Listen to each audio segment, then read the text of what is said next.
Sometimes we have to ask ourselves, what's using my life? Heard a guy give a lecture one time that says, we are today what we were when. And he was talking about the fact that we, to a great extent, behave, think, react because of some previous experience that we've had. One of the things that we know about life is that it is always changing. Sometimes you're up, sometimes you're down. Sometimes things go real well, and sometimes they don't. Sometimes you're happy, and sometimes you're sad. Now that's that thing called life. And when we begin to understand and know that, accepting that reality that we will never ever have things just on an even keel all the time, that you're going to have some ups and you're going to have some downs, but during those down moments, that's where the growth takes place. That's where the work is. See, anybody can feel good when they have their health, their bills are paid, they have happy relationships, business is successful. Anybody could be positive then. Anybody can have a larger vision then. Anybody can have faith under those kinds of circumstances. Am I correct? See, but the real challenge of growth, mentally, emotionally, and spiritually, comes when you get knocked down. Somebody said that adversity introduces a man to himself or a woman. How you handle it, that's where the growth takes place. When I was facing some challenges, I had a guy say something to me, and I suggest this is one of the first things that you want to do when you're facing a challenge. You want to get unstuck. Evaluate where you are. Look at it, assess yourself.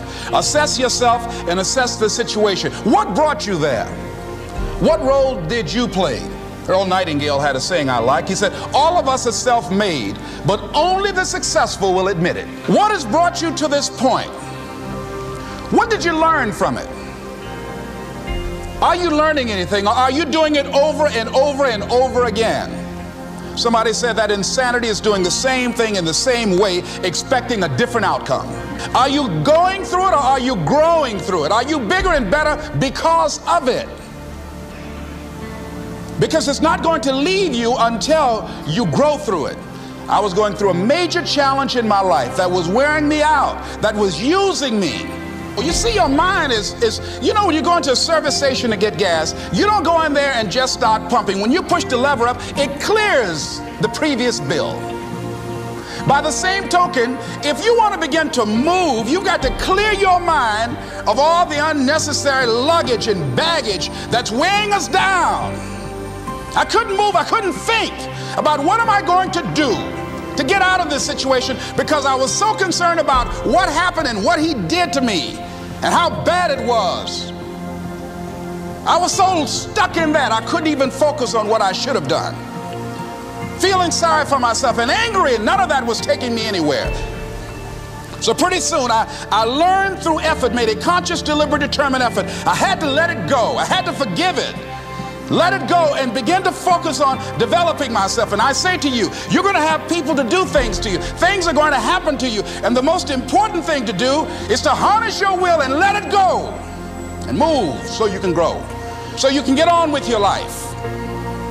It doesn't matter about what happens to you. What matters is, what are you going to do about it?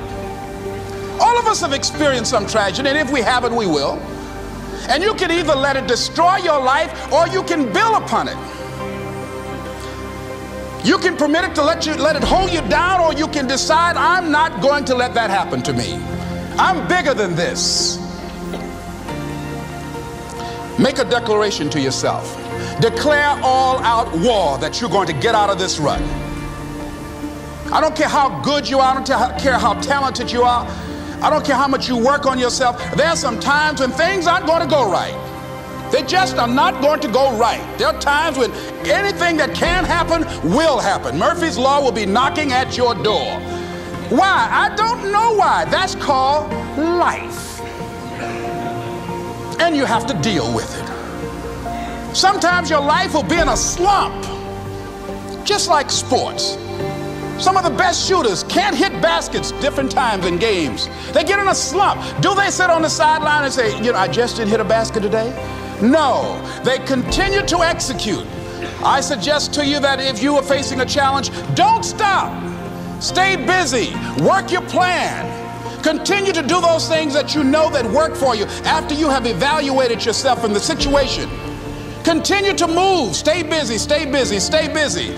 Find somebody that you can help so you can forget about you for a moment. See, sometimes the best thing to do is to be. Sometimes you have to just back up and go within yourself. A bow and arrow, you can't take a bow and just push it out an arrow. You just can't push the arrow out. You have to pull it back and then release it. Sometimes you have to back up and go within and pray and meditate and recharge your batteries. Go away, clear your head, and then come back and look at it from a different vantage point. Don't operate while you're under the spell or the effect of what's going on.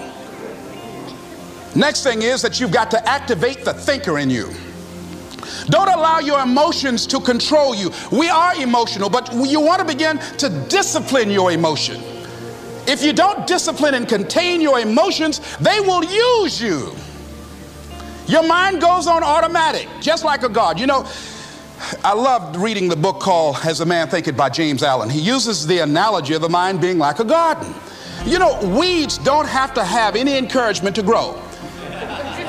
You don't have to water them. They don't have to get sunshine. They don't have to have fertile ground. They will grow through the cracks of a sidewalk. Am I right? But if you want to grow orchids or roses or any kind of exotic flowers, there are special processes and procedures you must go through. Well, by the same token, you don't have to force yourself or motivate yourself to think negatively, to be depressed, to hate somebody, to want revenge, to want to get back at somebody, to beat yourself up over the head, to feel loaded with guilt. You don't have to make any effort to do that. Your mind is on automatic. It will do that by itself. But if you want to begin to move into your own personal greatness, if you want to begin to really enjoy a happy, successful, healthy life, you've got to be willing to go against the tide. You've got to be willing to harness your will and say, in spite of this, I'm in control here. I'm not going to let this get me down. I'm not going to let this destroy me.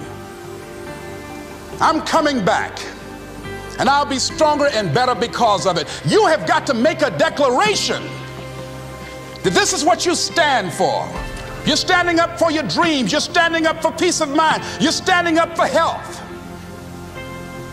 You want it, and you're going to go all out to have it. It's not going to be easy. When you want to change, it's not easy. If it were in fact easy, everybody would do it. But if you're serious, you'll go all out. So yes, I'm going to turn this situation around. I'm not going to sit back and moan and cry over what happened and what went wrong and who did what. I'm going to do something about this situation. The next thing that is important is that expect things to get better for you, because they are. See, life is cyclic. You're not, whatever experience you're having right now, it has not come to stay. It has come to pass. Not to stay, just to pass. It's just going through.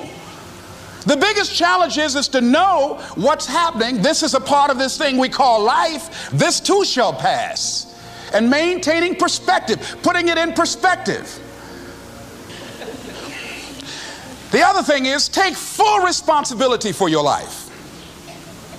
Accept where you are and the responsibility that you're going to take yourself where you want to go. Someone said we have two primary choices in life. We can either accept conditions as they exist, or we can take the responsibility to change them. See, a lot of people want to exempt themselves from taking responsibility. All they want to do is talk about the problem. Every time you see them, they'll tell you their story over and over and over and over again. No, no. You want to take responsibility for your life. I got me here, I can get me out of this. And I'm getting out. I'm not going to be a volunteer victim. George Bernard Shaw said there are two kinds of people in life.